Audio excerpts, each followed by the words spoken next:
Olá, meu nome é Patrícia Mendes, esse é o podcast Segunda Chance e nós estamos aqui em meio à leitura do livro Viagem ao Sobrenatural. Este livro pertence à Casa Publicadora Brasileira e todos os direitos pertencem a ela.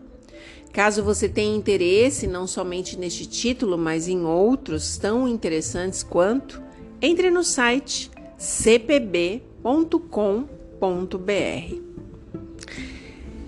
Hoje nós vamos fazer a leitura do capítulo 10.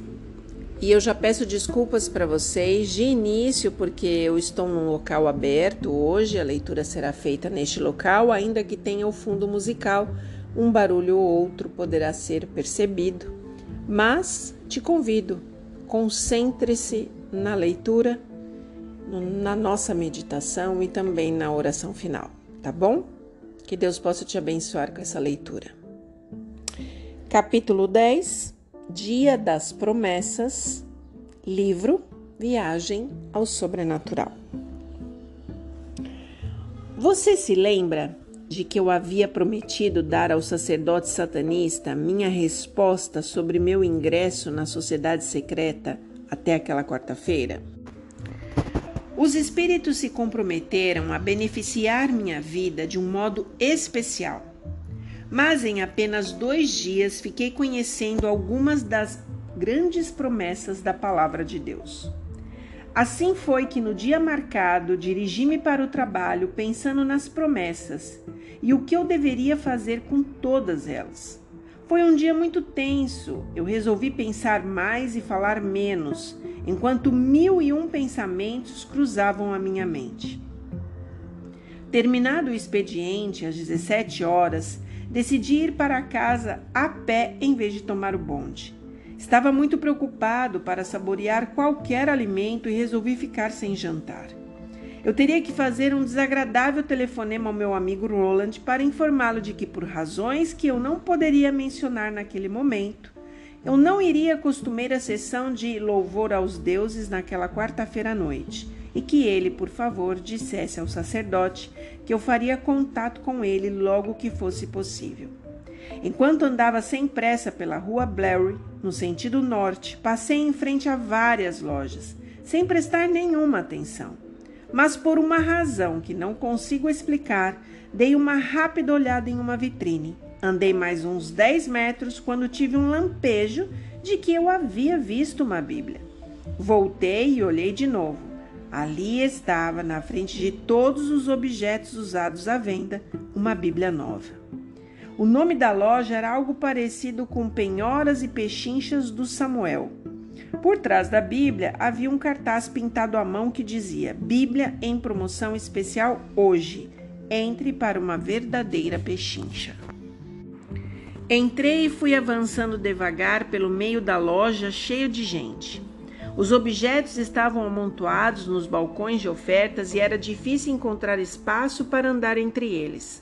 Armários com ternos para homens ocupavam grande parte da sala, enquanto guitarras e todo tipo de instrumento musical pendia do teto.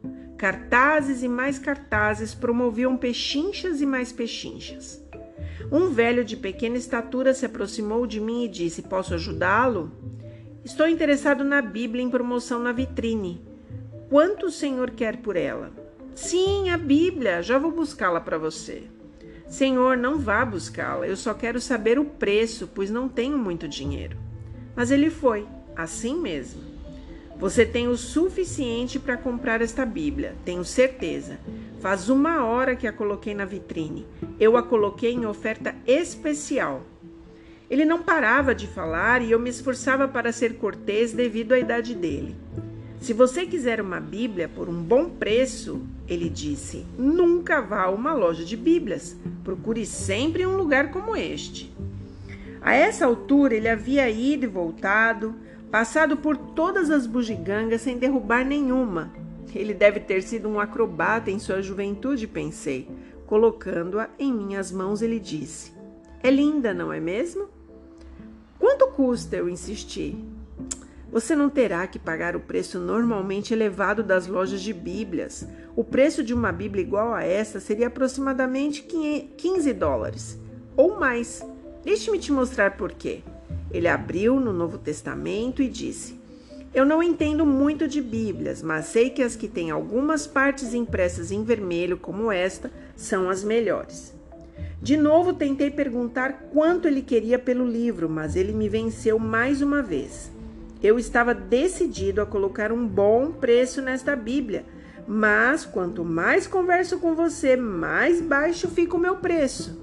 Ótimo! Continue conversando até chegar a $1,50 e eu tirarei esse valor do meu bolso para te pagar. Está vendida. Dê-me $1,50. Na verdade, não era essa a minha intenção e comecei a explicar que eu não queria me aproveitar dele, que ficaria contente em pagar o preço que ele achasse justo. Não, eu não quero um centavo a mais. Quando coloco um preço, este é o preço. Enquanto eu lhe dava o dinheiro, ele disse: É claro que eu não vou empacotá-la para você. Esse preço não pagaria nem o papel do embrulho. Você se importa de levá-la assim? Claro que não, respondi e fui saindo da loja. Ao sair, fechando a porta atrás de mim, parei e entrei de novo. Um pensamento estalou em minha mente. Ele perguntou: Algum problema? Senhor, esse foi um dos negócios mais incomuns que eu já fiz. Diga-me a verdade, por que o Senhor me vendeu esta Bíblia dessa maneira? Parecia que o Senhor queria se ver livre dela. Olhando diretamente em meus olhos, ele disse: Filho, esta é sem dúvida uma Bíblia roubada. Ela entrou aqui com outros objetos que os 2 jovens me venderam. Até aquele momento eu estava tendo um bom mês de vendas, mas 1 hora antes de você entrar aqui, ocorreu-me que foi exatamente depois de ter comprado esta Bíblia que os negócios pioraram. Imediatamente coloquei a Bíblia em promoção na vitrine. Leve-a, filho, vá para casa, tenha uma boa leitura e que Deus o abençoe. No mesmo instante, me lembrei de Hebreus 4, 15 e 16, dizendo: Muito obrigado, e saí. Que alegria senti no coração ao andar pela rua com a minha Bíblia nova debaixo do braço. Não me sentia assim desde o tempo em que era mais jovem. Era como se uma nuvem de tristeza que estivera a me cobrir tivesse sido levada embora pelo vento. Eu me senti tão bem que o apetite voltou. Ao passar diante de uma lanchonete de judeus, resolvi comprar um sanduíche para comê-lo em casa e para poder ler a Bíblia, no pouco tempo que ainda teria antes de ir à casa de Cyril para continuar os estudos bíblicos. Aconteceu, então, algo que intensificou ainda mais o meu interesse pelo livro de Hebreus. Quando entrei em meu apartamento, percebi que era mais tarde do que eu imaginava. Rapidamente coloquei a Bíblia sobre a minha cadeira de balanço e me virei para levantar as persianas de uma janela. Ao fazer isso, empurrei a cadeira com o meu cotovelo, fazendo com que a Bíblia caísse. Oh, não! Eu exclamei. Minha Bíblia nova no chão! Ela caiu aberta com o capítulo 7 de Hebreus virado para cima e dizia: Este, no entanto, porque continua para sempre, tem o seu sacerdócio imutável. Por isso também pode salvar totalmente os que por ele se chegam a Deus, vivendo sempre para interceder por eles. Versos 24 e 25.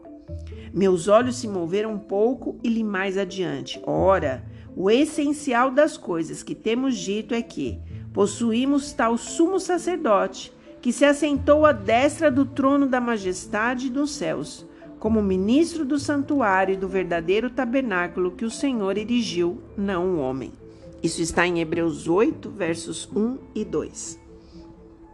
Por meio destes textos, eu ouvi Jesus se declarar um Redentor vivo, amoroso e poderoso, capaz de salvar completamente aqueles que vêm a Deus por intermédio dele, e isso incluía seu poder de controlar os demônios. Enquanto me dirigia à residência do casal Gross, li a Epístola aos Hebreus toda. Voltando para casa, eu a li de novo. Quando cheguei, eu a li pela 3ª vez. O livro de Hebreus me fascinou.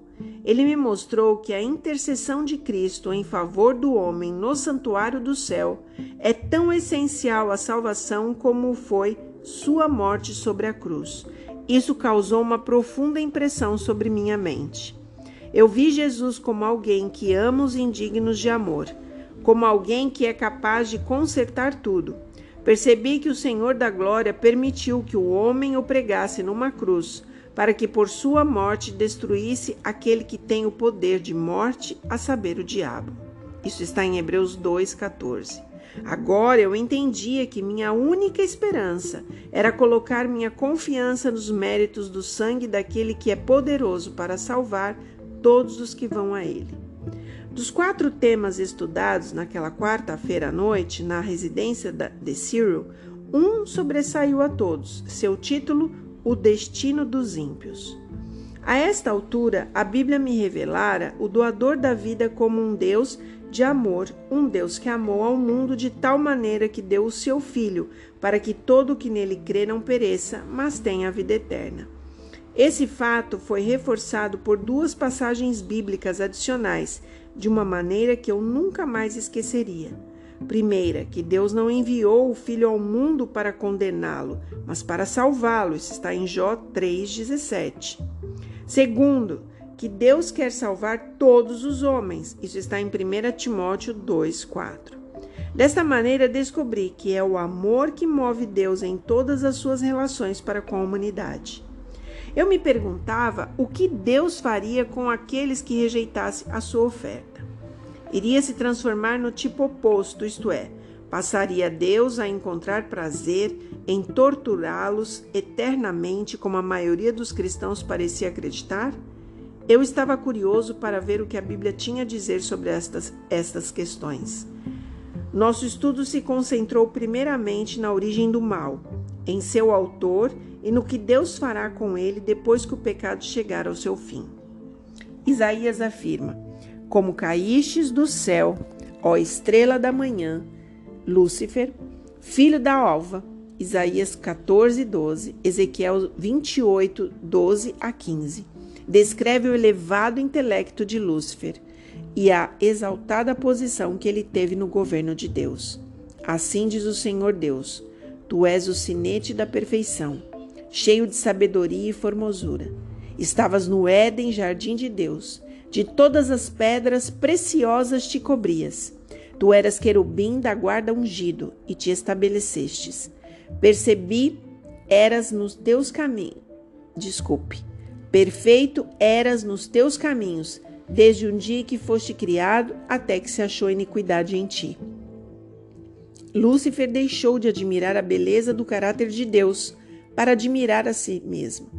Elevou-se o teu coração por causa da tua formosura.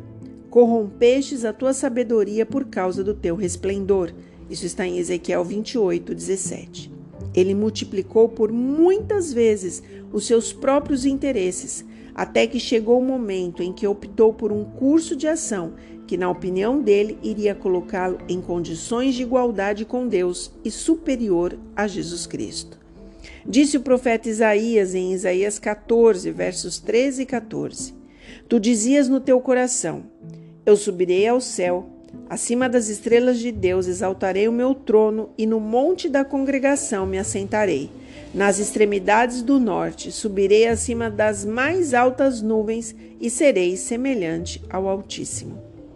Interessantes como possam ser as alusões bíblicas à rebelião de Satanás, o que mais prendeu minha atenção foi o que Deus fará com esse querubim caído e seus anjos depois que eles demonstrarem o seu verdadeiro caráter perante o universo. Ezequiel declara: eu, Deus, pois, fiz sair do meio de ti um fogo que te consumiu e te reduziu a cinza sobre a terra, aos olhos de todos os que te contemplam. Vens a ser objeto de espanto e jamais subsistirás. Isso está em Ezequiel 28, 18 e 19. O doador da vida dará fim ao autor do pecado e da morte. O diabo nunca mais existirá. Após ler esta passagem da Escritura pela primeira vez, pensei comigo mesmo e depois disse ao casal Gross: como podem alguns teólogos cristãos pregar que Satanás terá vida eterna em um lago de fogo, quando a própria Bíblia ensina tão claramente o contrário? O Sr. Gross explicou que eu não deveria ficar assim tão surpreso. Um terço dos anjos, 1/3 dos anjos, seres de elevado intelecto, ficaram tão confundidos no céu que tomaram posição ao lado de Lúcifer, até sob o risco de sua ruína eterna. Isso está em Apocalipse 14, versos 4 e 9. Então vimos o que a Bíblia tem a dizer sobre o destino eterno dos ímpios. O Senhor diz no Salmo 37, 20, que os ímpios perecerão e os inimigos do Senhor serão como o viço das pastagens, serão aniquilados e se desfarão em fumaça.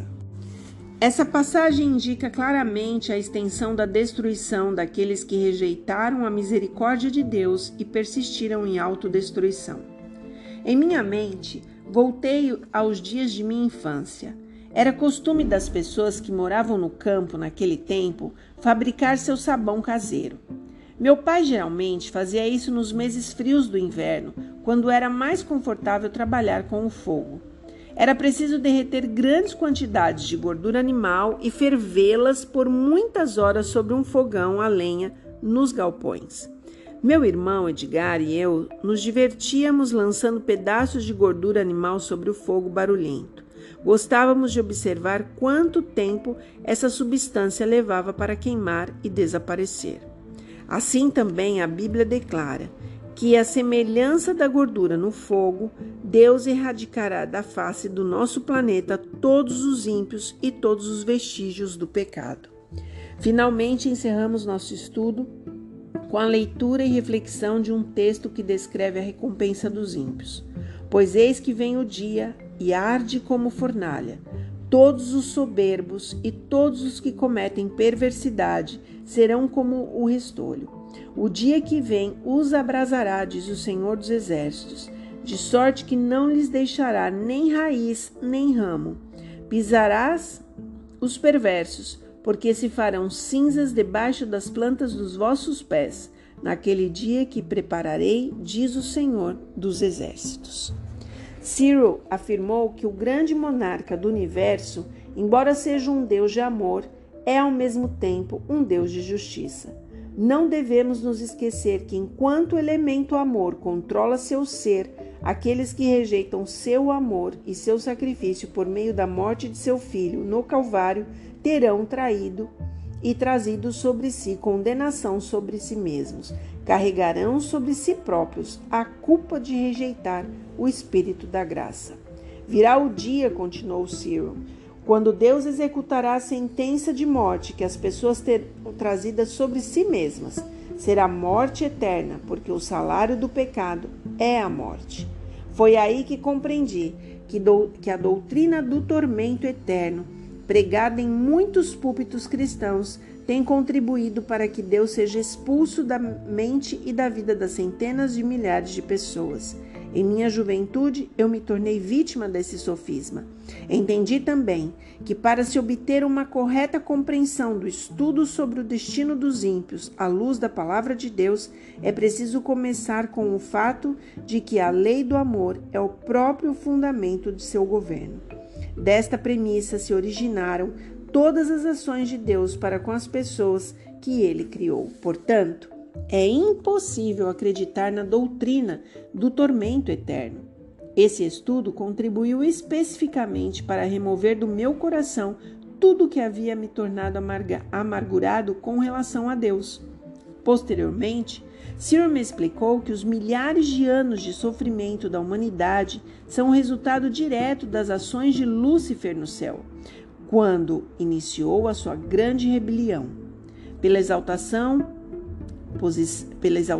e pela posição que ele ocupava no governo de Deus, as pretensões e reivindicações por ele postulada adquiriram grande força e substância.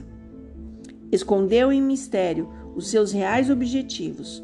Os habitantes do céu não visualizaram os resultados finais. A presença do pecado se intrometeu em cada departamento do governo divino.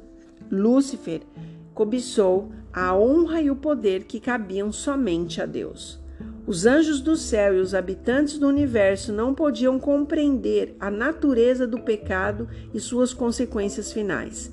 Para o bem de todos, Deus optou por deixar que, com o passar do tempo suficiente, Lúcifer e seus anjos e seus associados manifestassem, por meio de seus maus hábitos, a extrema gravidade do mal e a perversidade do pecado. Os habitantes do universo têm observado com silencioso horror as aflições da humanidade. Os acontecimentos por eles observados têm gravado em sua mente uma impressão indelével. Encantado com a descrição de Cyril sobre o grande conflito espiritual, eu poderia ouvi-lo por muitas horas, mas ele não quis me dar uma indigestão espiritual. Palavras dele. Depois de um detalhe final, dirigiríamos nossa atenção a outra coisa. Quando todos os vestígios do mal forem varridos da face deste pequeno planeta, disse ele, e Cristo recriá-lo com beleza superior à sua beleza original, então a vasta criação de Deus vibrará com um só pulso de harmonia e felicidade. Que eternidade maravilhosa será! O modo como Cyril e Cynthia descortinaram diante de mim a realidade do grande conflito espiritual travado entre as forças do bem e do mal me impressionou com o fato de que o Santo Espírito de Deus estava trabalhando de maneira poderosa e maravilhosa através dos anos para me trazer precisamente àquele lugar onde eu estava ali naquela noite. Lembro-me de ter olhado para meu relógio, eram 9h20 da noite. Não fora a intervenção do Espírito de Deus em meu favor, eu estaria naquele momento conversando com adoradores de demônios. Naquela ocasião, porém, eu estava desfrutando o bendito privilégio de segurar uma Bíblia em minhas mãos e havia tomado a firme decisão de que, com a ajuda de Deus, eu iria romper com a adoração aos demônios. Naquele exato momento, só o pensamento sobre isso fez subir um calafrio por minha espinha dorsal e meus braços se arrepiaram. Ao concluirmos o estudo sobre o destino dos ímpios, mencionei ao casal Gross que no tempo em que decorei o catecismo católico, eu havia encontrado muitas expressões da Bíblia Sagrada, usadas como apoio ao suposto castigo eterno dos ímpios. Eu podia lembrar de expressões como fogo eterno, castigo eterno, a fumaça do seu tormento sobe pelos séculos dos séculos e, enfim, os meus anfitriões admitiram que a Bíblia tem de fato muitas frases semelhantes e que para examinar o seu correto significado seria necessário um estudo específico sobre o tema. Estudo certamente longo, mas também gratificante. Nós fizemos esse estudo durante 3 dias depois. Como relatarei alguns longos capítulos acima. Quem conduziu o estudo foi o pastor Taylor. Quando fui dormir naquela noite, eu tinha a firme convicção de que o Deus de Cyril era realmente o doador da vida, a quem os espíritos de demônios devem a sua própria existência. O fato de eu ter estudado a Sagrada Palavra de Deus sem a interferência deles era um testemunho disso. Entretanto, quinta-feira à noite, ao voltar dos estudos bíblicos, percebi que os espíritos haviam visitado o meu apartamento. E sexta-feira, ao chegar em casa, tive certeza de que os espíritos estavam tentando me dizer algo. Esse capítulo é um capítulo forte. Vocês perceberam que por várias vezes aqui eu parei e tentei respirar, não consegui porque a leitura era contínua, mas foi um capítulo forte, onde se descobre exatamente a natureza, do mal e o que Deus está pretendendo fazer com essa natureza. Se você precisar, ouça de novo esse capítulo. Vale a pena você se concentrar nele, se aprofundar nele, porque ele é o princípio de todas as coisas, é onde tudo começou e será onde tudo vai terminar. Eu queria fazer uma oração e pedir a Deus para que Ele te encha de sabedoria e te dê entendimento de que as coisas que nós estamos aprendendo com esse livro são coisas reais, importantes e urgentes para os nossos dias. Vamos orar? Santo Deus, obrigada por esse ensinamento, obrigada por essa palavra, obrigada por mostrar o seu amor e por dizer a nós, Pai, que o Senhor luta por nós. Desde a fundação do mundo, o Senhor está lutando por nós. Desde a fundação do mundo, uma guerra se levantou e nós, seres mortais, sem saber de nada, estamos dentro de um grande conflito, mas estamos dispostos a lutarmos do lado certo, do lado correto, para vencermos em Cristo Jesus. Perdoa os nossos pecados, perdoa o nosso tempo de ignorância e, por favor, Pai, toma nossa vida em Tuas mãos e guia os nossos passos. Nós pedimos e agradecemos em nome de Jesus. Amém. Que Deus te abençoe.